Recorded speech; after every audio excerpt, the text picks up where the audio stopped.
Hello, everybody, and welcome back to the CurtainCast. It has been forever, it seems like, since I last spoke to y'all. But between March, which is when our last show came out, and now, a few things have happened in the world at large that made it a little bit difficult to record episodes. However, I did manage to record this one about Missouri State's most recent show, The Secret Garden, which was streamed via the internet after being essentially recorded during their rehearsal process. So the show actually happened. So we've actually got something to talk about today, which is great. Today I'm joined by Robert Westenberg, musical theater professor here at Missouri State, and former Broadway actor, and as well as Hayden Hart, who played Archibald in this production. And we've got, a great show lined up for you. So be sure to stay tuned, and we've got other great episodes coming down the pipeline for you.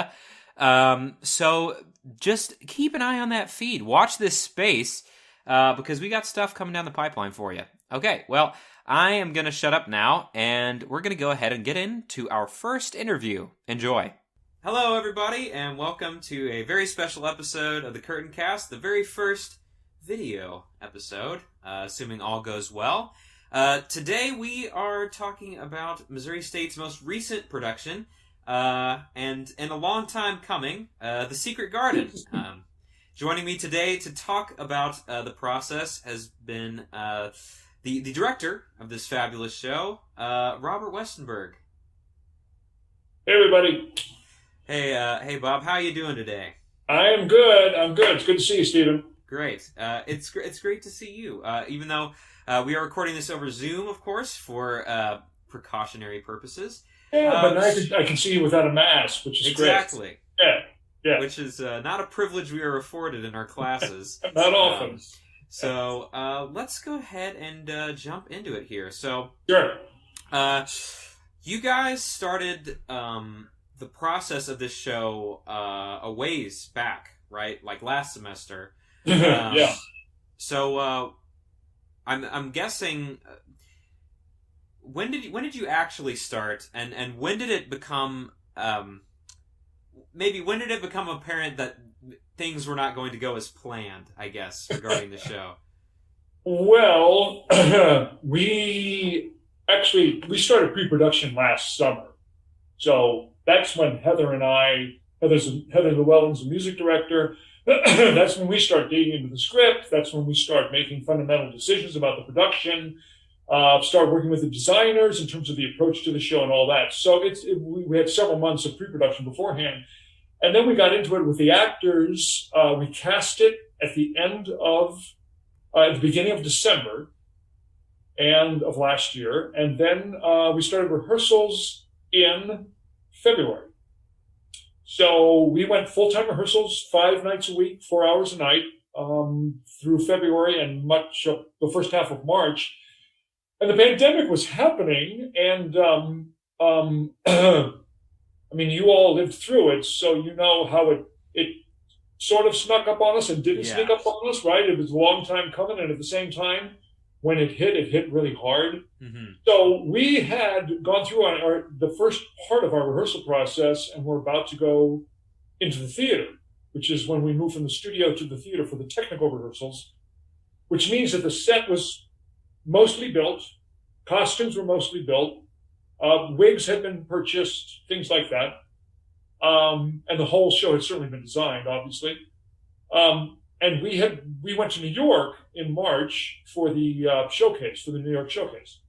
And so while we were in New York was when everything hit. That's when Broadway shut down, and that's when we actually didn't know at that point yet what was going to happen with Secret Garden, but the writing was on the wall. Mm-hmm. So as it turns out, we had to close the show down for safety's sake. And we decided, since we had come so far with all of the production elements, that we would move it forward to the beginning of the fall with a foreshortened rehearsal period and make it the first show of the fall, which we did. So it's been actually, since I've been started with it, started working on it, it's been over a year.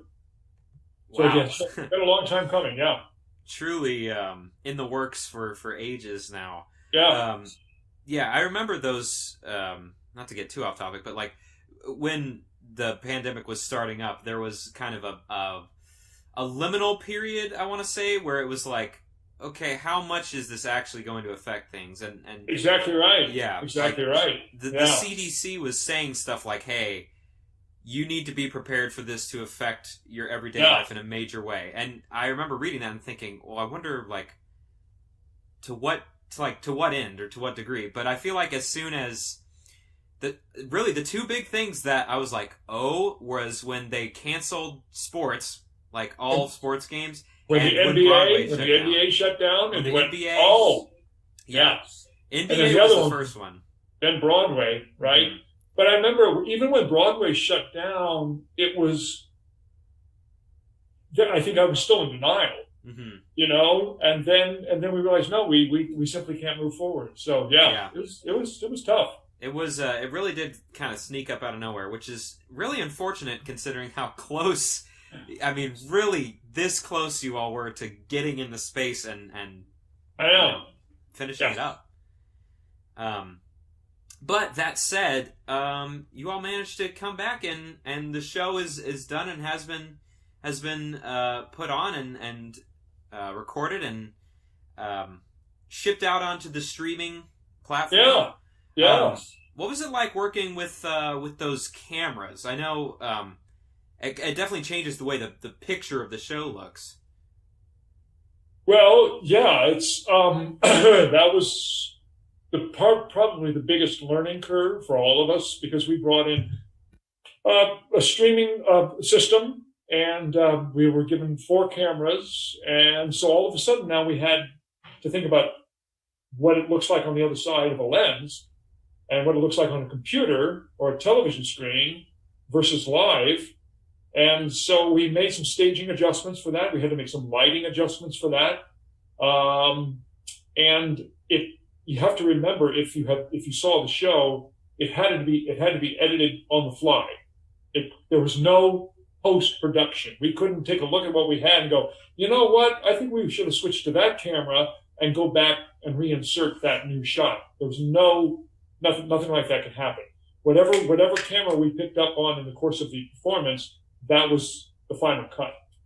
So it was a learning curve. I was pleasantly surprised at how well it turned out versus what I thought it might look like. I thought it was going to be like an archival sort of presentation with maybe 3 camera angles on a static camera, but it wasn't at all. We had panning and zooming, and so there was dynamic movement happening with the camera work, and it was it had a couple of moments where I go, I wish I could do that one again, but they were far and few between, and Foster and his crew of people did an incredible job.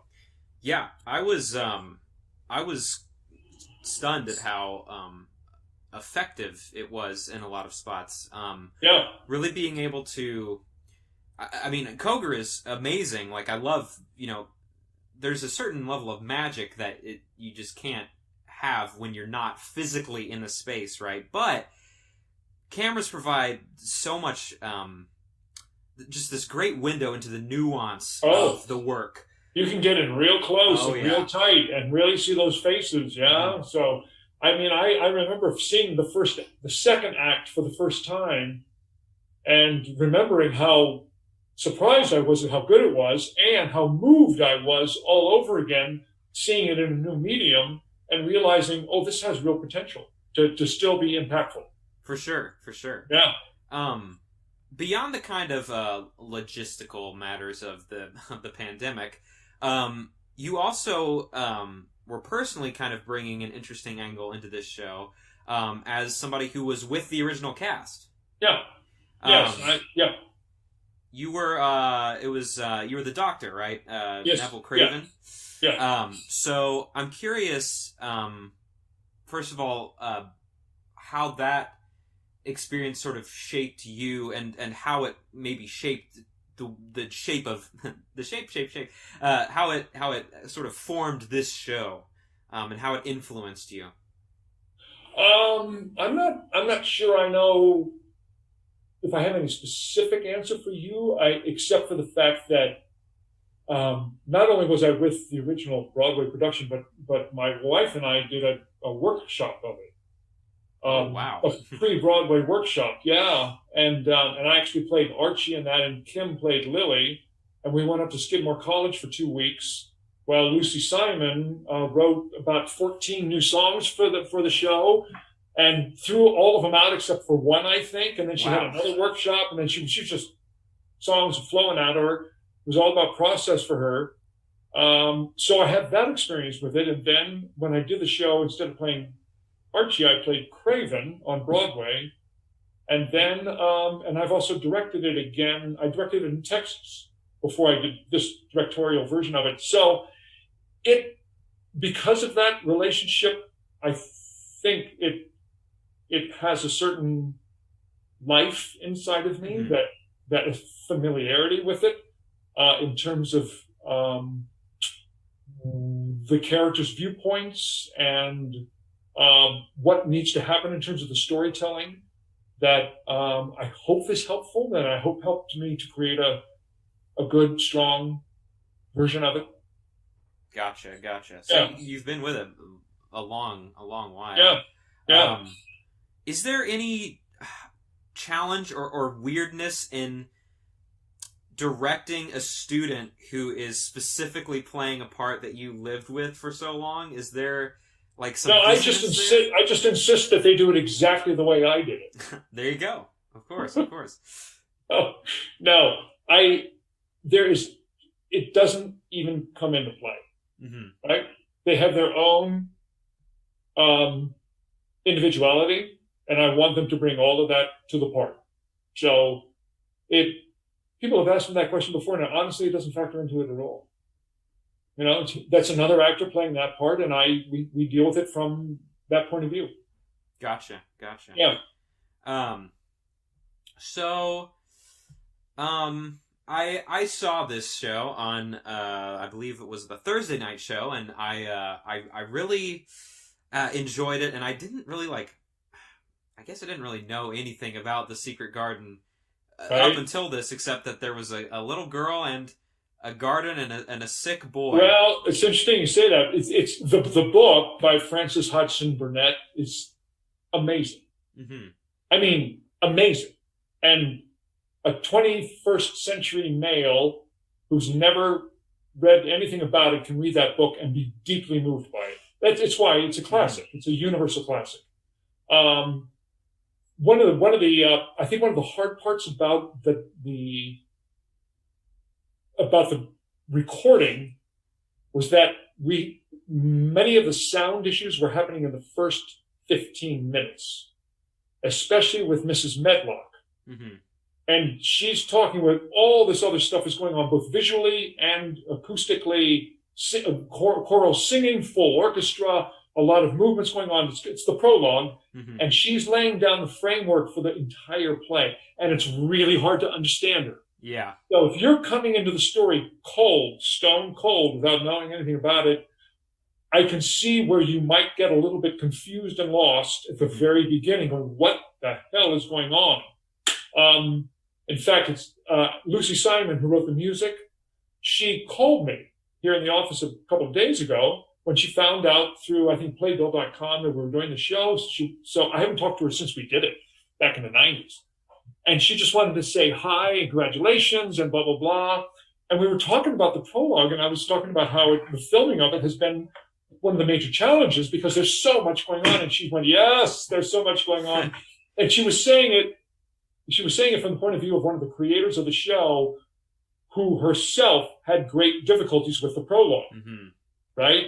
To set up the whole world of the play. So, my great fear was that people who did not know about the play and were not familiar with the story could get completely lost in that beginning mm-hmm. because of the sound issues were not coming through clearly in that very, very opening story. Was that true for you, Stephen? I think it was there was a good sense of clarity, especially from the actors about the stakes of what was going on and the specificity of it. So I never doubted the importance of what was going on, and I managed to obviously, like you said, some of the sound stuff, I would miss a few things here and there, but like over the course of the story, I think the actors did a good enough job communicating that information again when it came up. Right, exactly. That I ultimately, by the time it was done, I hadn't missed anything. You know that she's an orphan girl who's been taken in by her uncle who lost his wife. Yeah, right. Yeah, that's basically all you have to know. Yeah, right. You mentioned the Playbill interview. You talked in that a lot about how the themes of this show are kind of prophetic for the era we're living in right now. Would you mind speaking to that a little bit? Well, yeah. I mean, I don't want to get too political here, but in with everything that's happening with world events, with the shenanigans that are going on in DC, with the coupled with the pandemic, it can make for a very distressing view of the world and a very cynical one. And I think that the divisiveness that we're experiencing right now, which is probably unprecedented, except maybe since the Civil War, in terms of how deeply divided Americans are right now, and how exacerbating that is, and how again polarizing that is. It's so wonderful to have a show that's dealing with some of the elemental factors of what it means to be human, right?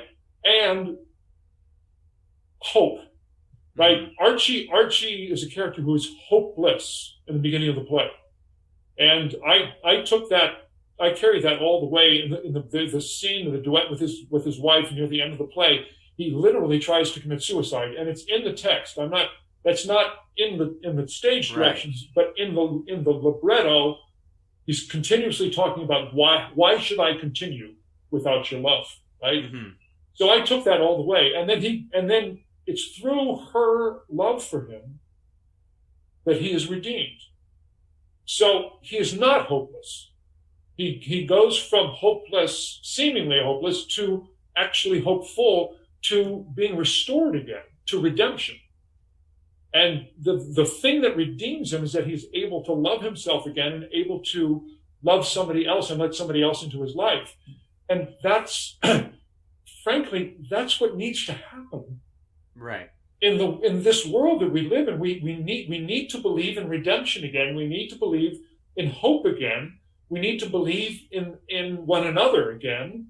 And we need to start listening to each other and start respecting one another's points of view from the beginning of the conversation, so that we do not immediately condemn as worthless and hopeless all of the noise that we hear out there, right? And know that that's coming from somewhere. And as I've always tried to live my life and live the way that I work, every problem has a solution, damn it. We just have to sit around and talk about it and figure it out, and then we'll find the way to move forward.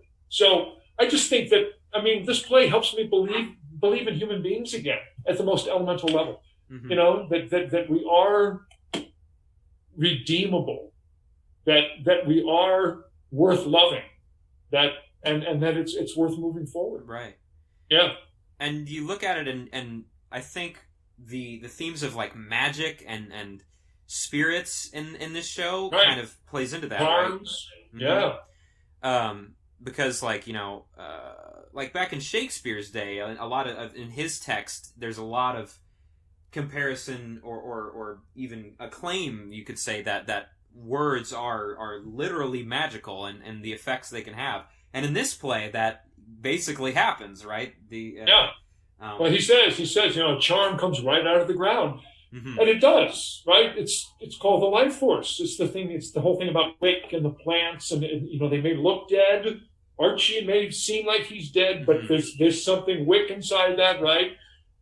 So yeah, I think the life force that's why the book is so powerful. That's why the play is so powerful. It's dealing with that elemental force that we can't deny, right? The thing that makes us grow, the thing that makes life happen in the first regeneration, spring, all of it is magical, right? It is a charm that literally comes out of the ground. Right. Right. Yeah. I am curious. I was loving watching the show, and bows are happening, and I was like, oh, this is cool. They're still doing bows, and then at the end, everybody breaks out into this awesome dance party. I gotta know the origins of that. Was it just a spontaneous thing, or was that planned? I can't tell you, because Azaria Hogans is the choreographer, and she was the one in charge of the curtain call. And when she was doing the curtain call, everything was really rushed at the end, and I had a whole bunch of technical stuff that I had to do and notes that I had to give. So I said to Azaria, "This is a perfect time. You stage the curtain call. I'm going to go in the lobby and give notes and take notes, and then I'll come back in if you need help." Right? Mm-hmm. And when I came back, she came out about 20 minutes later. She said, "We're done."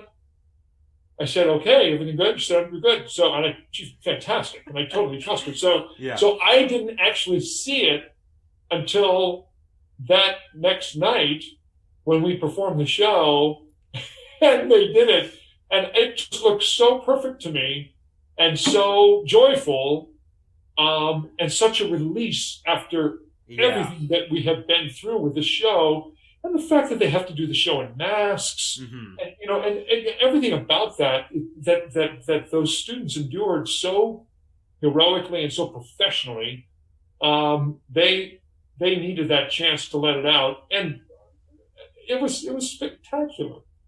But it's in all good Shakespearean comedies, as you know, they all end with a dance, right? That's right. There's always a spring dance. There's that celebration of the rejuvenation and regeneration and families and marriages and children and all that stuff. So this play was no different.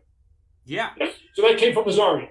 Well, it was brilliant. I agree. I thought it was super earned too. I was like, even though it was modern dancing, I was like, this feels right. Just me personally knowing the struggle that this show has had to actually happen. And also just the actors just having a release after all the craziness. And I also love seeing what spectacular movers the students are. You know what I mean? Yeah. Because watching people that you normally wouldn't associate with that, just killing it up there and twerking and jiving, and it was fun. Yeah. So just to wrap us up here.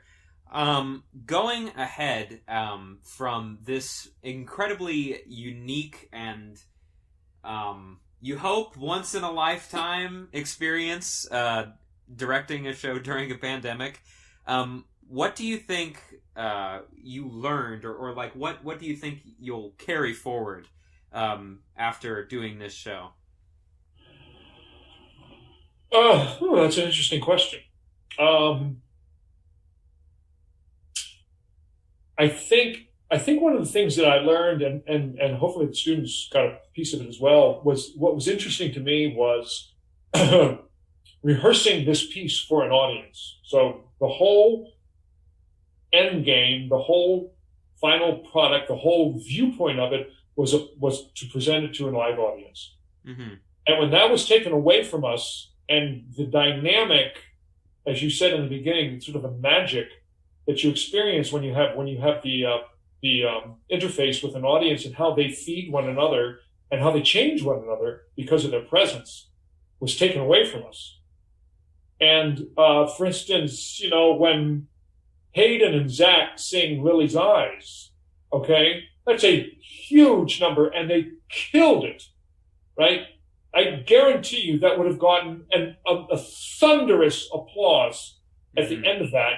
That would have been this rush of adrenaline that both actors would have felt and carried into the next scene, right? It creates that momentum. So that was taken away from us. And so what replaced that was this absolute and total reliance on one another. Nobody could play the joke. Nobody could play could turn it out and perhaps distort or compromise a moment because of their relationship with the audience. There was nothing there for that. So they only had each other to rely on. And as a result, they were taking care of all the little things on stage, right? The moment to moment, the living off of your partner, the listening, So I think there's a huge lesson in that, and you take that kind of concentration and that kind of focus, and you transplant that into the medium of having an audience. Yes, and still using the adrenaline and the rush that gives you, but never, ever losing the umbilical connection that you have with each other on stage. Mm-hmm. Then you're gonna create something magical. Awesome. Well, this was a magical show, I would say, and it was honestly just incredible to see any theater at all. I know, right around now, but especially great theater. Like I believe was produced here. So, any closing thoughts, Bob?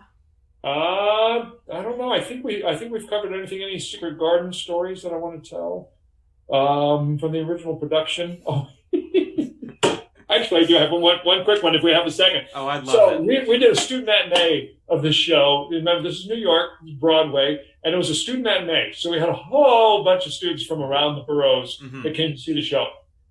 And as was their wont, they can get persnickety, and they started actually throwing things on stage. Okay, no, on Broadway.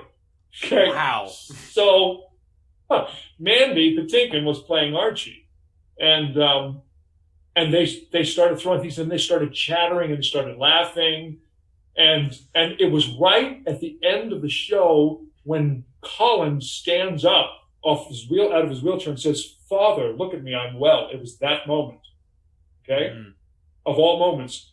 And Mandy stopped the show. He stopped the orchestra. He stopped the orchestra, and he looked up at to all of the kids who were up in the balcony, and like an Old Testament prophet, he went, "Shame, shame, shame on all of you!" Right? And he went into this whole thing where he absolutely humiliated them publicly for the lack of respect that they were showing not only the piece but all the other people in the audience who were there for the right reasons. Oh my gosh. And then he looked at the orchestra and he said, "Continue." And Johnny Babcock, he was the kid who played Colin. Mm-hmm. He was about to say, "Father, look at me, I'm well," when Mandy stopped the show, and he looked at Colin and he said, "Let's go." And Johnny, he was about 12 years old or 13 years Poor old. Kid. He was literally trembling.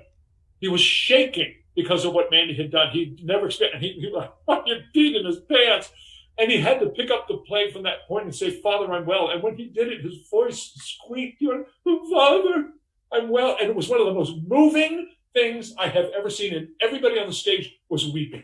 Wow, it was incredible. That's insane. That is truly insane. Well, what a perfect way to round out the interview here. Little anecdote from my checkered past. There you go. Incredible. Well, thank you for joining us, Bob. Yep, my pleasure. And thank you for having me. Yes, it was great to have you on. And we're going to go ahead and get into the next part of the show. Hi, welcome to Luminous Studios. What can I get you? Yeah, can I get a podcast where two buds try the latest and nastiest fast food items? Yeah, is that gonna be everything? No, can they also review the media and games they've been into? Yeah, that'll be Cast Food, Wednesdays on Luminous Studios or wherever you get podcasts. Can you move to the next window, please? Yeah, sorry. Take a bite of Cast Food, Wednesdays all summer on Luminous Studios. This episode is brought to you in partnership with Missouri State University Theater and Dance. MSU offers a multitude of theater and dance degree programs to give its students the tools to excel in the industry, including BFAs in acting, musical theater, dance, and design, as well as a BA and BS program for theater studies, dance, and speech and theater education. MSU alums get work and are well known throughout the industry as hard workers, amazing performers, and the finest designers and technicians. With alumni like John Goodman and Kathleen Turner and faculty members with major credits on both Broadway and in Hollywood, MSU has no shortage of credentials and a fantastic network of graduated students. MSU Theater and Dance. where conservatory quality meets the liberal arts. Hello, everybody, and welcome back to the CurtainCast. Today I'm joined by a very special guest, Hayden Hart. Hello, Hayden. How are you today? Hey, I'm pretty good. How are you doing? I'm doing okay. You just wrapped up The Secret Garden. Yep. In which you played the role of Archibald, one of the key characters, perhaps one of the more key characters in the show as a whole. And we're going to talk about it today. How does that sound? Sounds good to me, man. Excellent. So, Hayden, why don't you talk about some of your prior experience and some of the roles you've played before? Oh, man. Well, I guess I'll start with some of my favorites. The summer before I came to school, I got to play Sweeney Todd in Sweeney Todd. And that's like what was one of my all-time dream roles, and being able to do that was awesome. What else is there that was recent? I've played God in Children of Eden, which is literal God, which is just awesome. And here at school, I was in Cats. I was in Old Deuteronomy, which was a whole lot of fun. And we did the Oklahoma in concert, and I was Curly. Cool. So you've got a pretty wide breadth of stuff. Do you think your role as Archibald was similar to any of those? Was it like a pretty unique case? What do you think? Definitely similar in terms of like the vocal part. Like it was very similar to like Sweeney Todd and Children of Eden. In terms of like content of like the actual like meat of the character, it's not something I'd ever done like that before. I think that was completely unique to me. Gotcha. Yeah. What specifically about the headspace of that was unique, do you think? What about the situations and such? Well, he spends most of the show just being tortured by grief, and like just straight up, he's a very sad man, and it's just also with him being an older character, like having to like act out life circumstances that I myself as a 20-year-old have just not gone through yet, which was part of the challenge. But I think like for the character being stuck in that dark place, like trying to find like life in it still, and not just making it like a big pity party for poor Archie, like there has to be a reason why you care for him. And so you have to like be a human being, not just like a sad machine. Right. You never want to fall into playing sentimentality or playing the tone. No.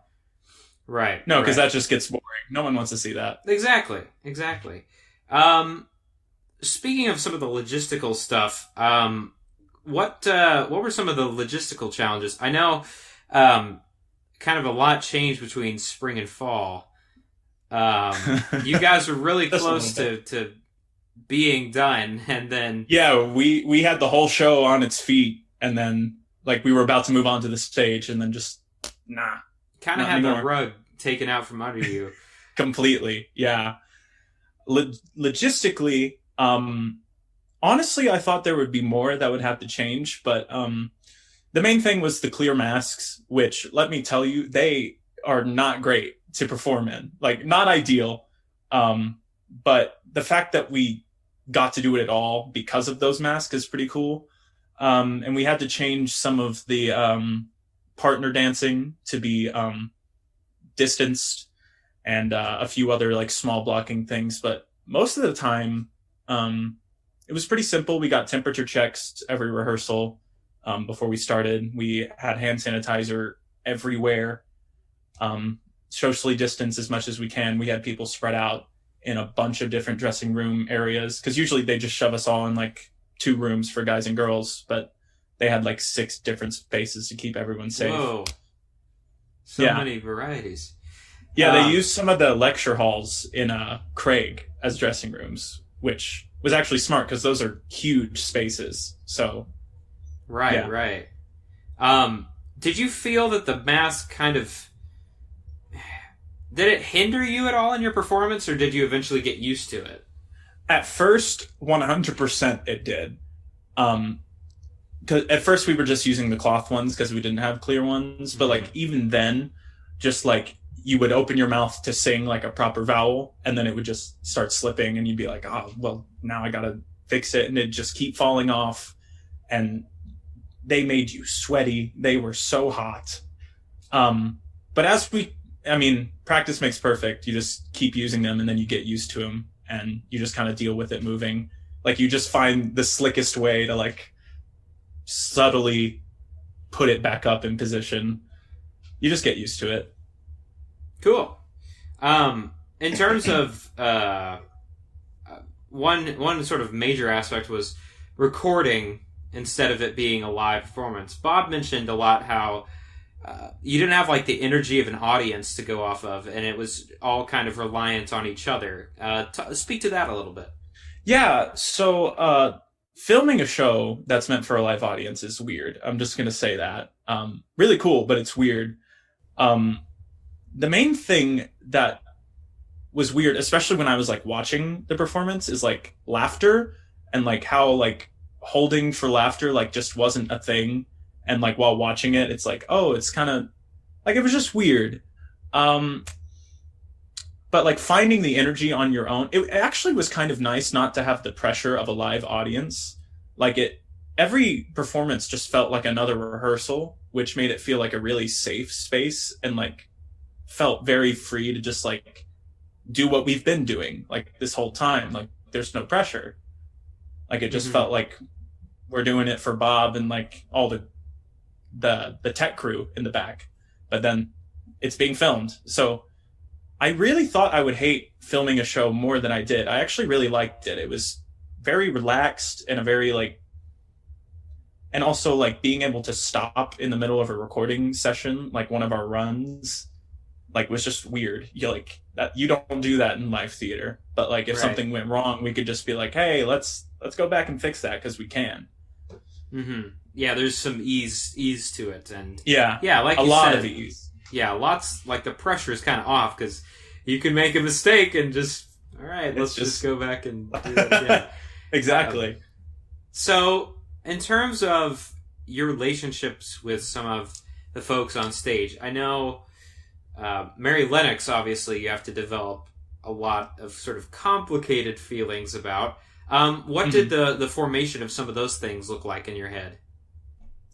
What do you mean by that specifically? I guess just like, well, it doesn't even have to be Mary Lennox specifically, but like the relationship work, I guess, between you and the folks on stage. Was that mostly stuff you formed yourself, or was there collaboration on it? I think a lot of it happened organically through like just working the scenes, especially back in like February and January and March, when we were still like learning the show. A lot of like the relationships were just growing and changing, and I think having like a whole period of time away from these characters and then coming back to them like changed up like the dynamics of everyone, and it was really cool to see. But it does take a lot of like internal work, especially with like Mary Lennox and like Lily, my dead wife, like really getting specific as to like what makes me feel so alienated from like Mary and my son, and like what was so magical about being with Lily, like why, you know what I mean? Yeah. I find that in my experience, the more specific I get, and I mean really specific, like, the more grounded and honest my acting gets 100% of the time. So, specificity is the thing. It's like the savior of acting. It's crazy. It's crazy. Yeah. I'll just like specifying like each tiny little moment can really just spicing it up. Right. It's crazy. Well, it plays because that's what they teach us in class. Yeah, it plays into the magic if, right? Because for those unaware, it's a Stanislavski concept that basically says there's not going to be an exact one-to-one of what happens in the play and what happens in your life. It's just not possible. But if you can create a set of circumstances specific enough in which you would act like your character does, then you're there.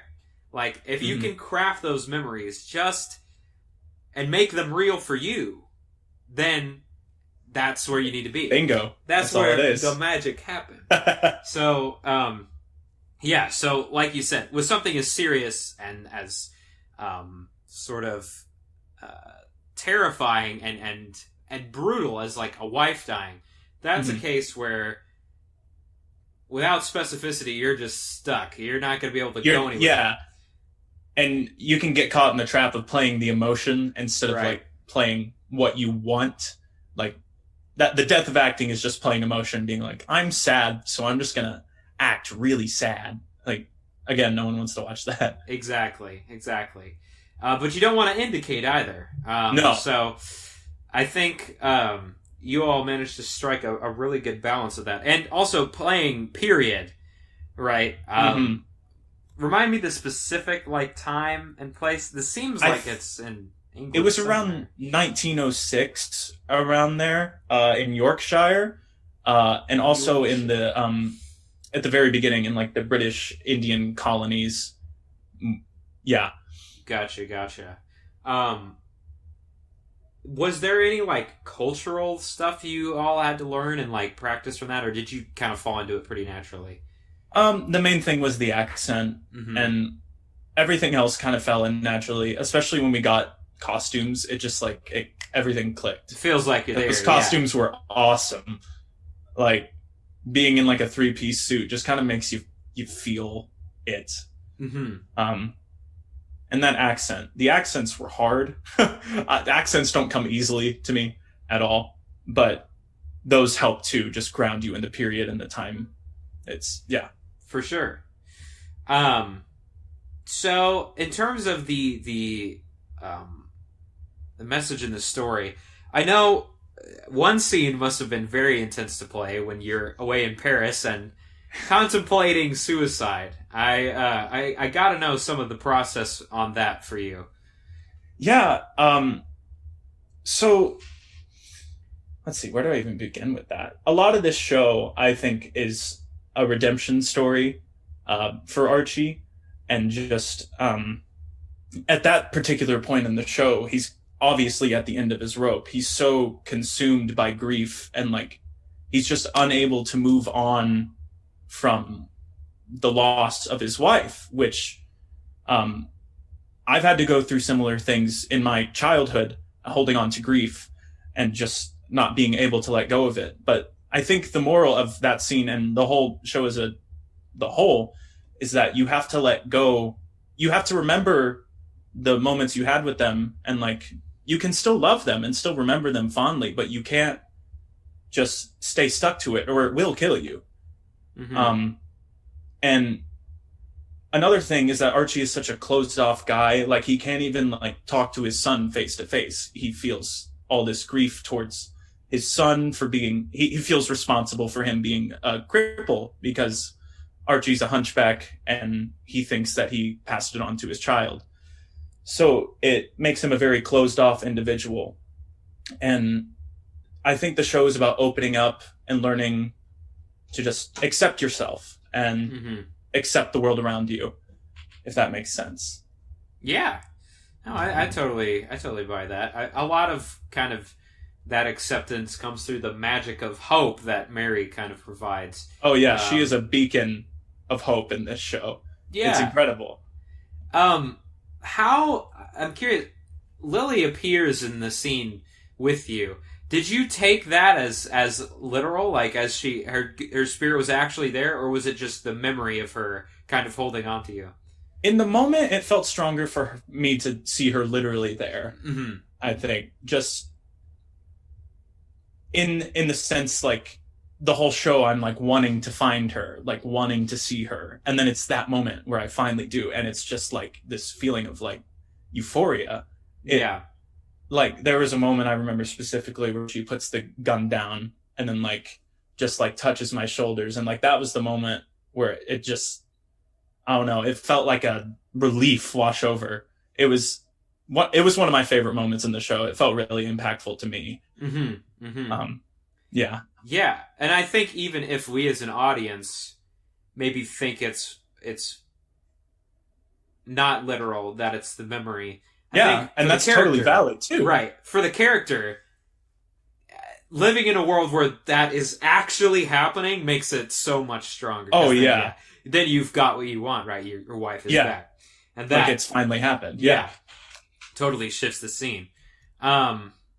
Cool. As far as rating Secret Garden as an overall experience, did you think you learned anything or took anything away from this show specifically? Oh, man. I mean, I guess for real, the show must go on, as they say. It's crazy how it seemed like everything was stacked against this show, and yet it still happened, which I'm so glad it did. I learned so much just, like, in technical, like, learning, like, how to perform.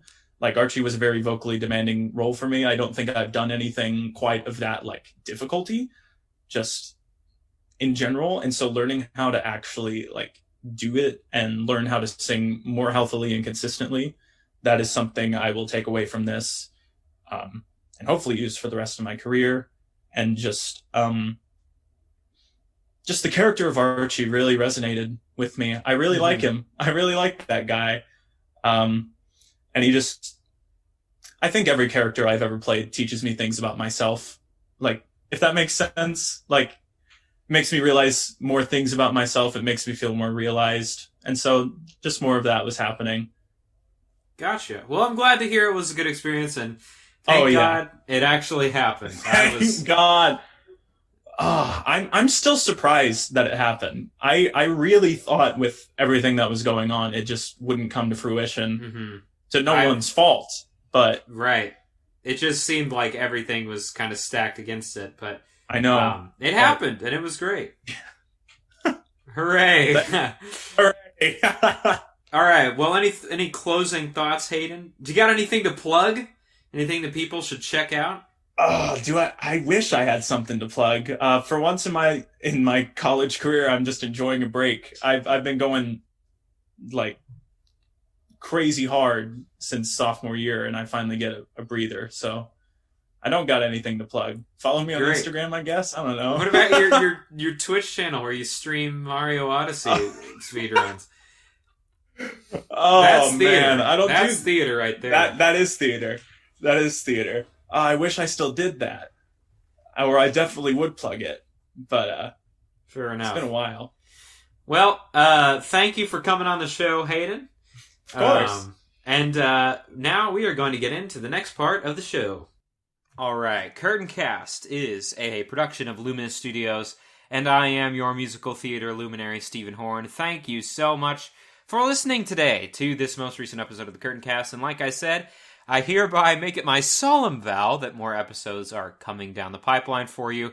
I've already got them scheduled and planned out. So, like I said, watch this space. We've got stuff coming down the pipeline. Just a reminder, you can get shirts. That's right, shirts of the show at bit.ly/Luminous Merch. That's bit.ly/Luminous Merch. We've got CurtainCast shirts. We've got CurtainCast pillowcases. We've got CurtainCast mugs. We've got CurtainCast just about anything. So if for whatever reason you feel the need to decorate your humble space of living with lots of green and white, we've got just the merchandise for you. Thank you for Ben Sound for the use of our intro-outro song, Downtown. You can follow me on Twitter at Taxifish with a PH. You can follow the show at The CurtainCast. Thank you to Missouri State University for sponsoring this episode and also putting on a great show of The Secret Garden for me to talk about. Thank you to Luminous Studios for hosting the show. You can check out other shows on Luminous, such as Awful Observances, Cast Quest Cast, This Thing Is Bad, Critical Creation, Dead Ends, History Nugs, Video Shames, The Best Thing Ever, and more. We've got so many great shows for you these days. Cast Food is a particular favorite of mine, where a couple of friends just grab some fast food, chow down on it, review it, and just shoot the breeze and have a great time. So check that stuff out at Luminous Studios on Apple Podcasts and SoundCloud. And I believe that is it. So that is curtains for us. And remember, treat every night like it's opening night. See ya.